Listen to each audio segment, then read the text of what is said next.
in the 50s. I was living in Camden, Maine. I had 2 children. I was a stay-at-home mother for years and years and years. I didn't drive a car. My husband was a firefighter, and he worked funny shifts, so I wasn't able to get a regular job. What I really liked to do was art and music, so I threw the education thing out the window and went and did art and music. I did not enjoy, nor want to, do anything that was representational. I didn't like realistic art. And then everything I did here on the coast had to do with the summer and, lighthouses and flowers and stuff like that. I couldn't do any of that either. I have a large library of books, and I probably spent the last 40 years reading, right, and going to museums and never understanding what I was looking at. I did find a book, a watercolor book, which was from Australia. It was the best thing I ever read because it finally told me how to find what I needed. So it went from there, and after that I never made the same thing twice. I think I have probably 2,000 pieces made. I discovered that for me, I don't know for others, but for me, I see everything abstractly.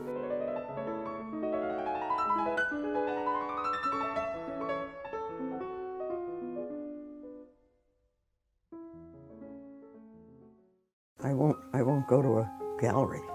I had a gallery in Portland, but I find the gallery scene terrible. Just terrible. It's a big joke. The problem is, I have no desire to make money doing art. I don't need to. People just come in and ask me, and they buy it. I don't have to do that. I'm a morning person, so. And usually if I'm going to paint, I'll kind of like dream about it at night, so to speak, and it's right there in the morning. I don't have to think about it. They just come to me when I'm working. When I work, that's what I do. Then I put them away and start the next batch. I mean, it's fun. Where can you do this? This beats cooking. Can't you see you're having fun doing this? This is great fun. And you're using all these repurposed tools that you mentioned. Always, always. Anything I can find that'll make marks. I was given the opportunity to design my own diploma. That was in 1976, and I was just before I was 50. That took me 8 hours. And so what that told me was that whenever I was going to work, I was going to be doing something where I'd abstract. I'm curious about your show in Camden. Yeah. Were you happy with how that went? I didn't care one way or another. Those things are terrible, crackers and cheese, and you just stand there and chat away. They don't know a damn thing about what they're doing. It's just another place to stick them.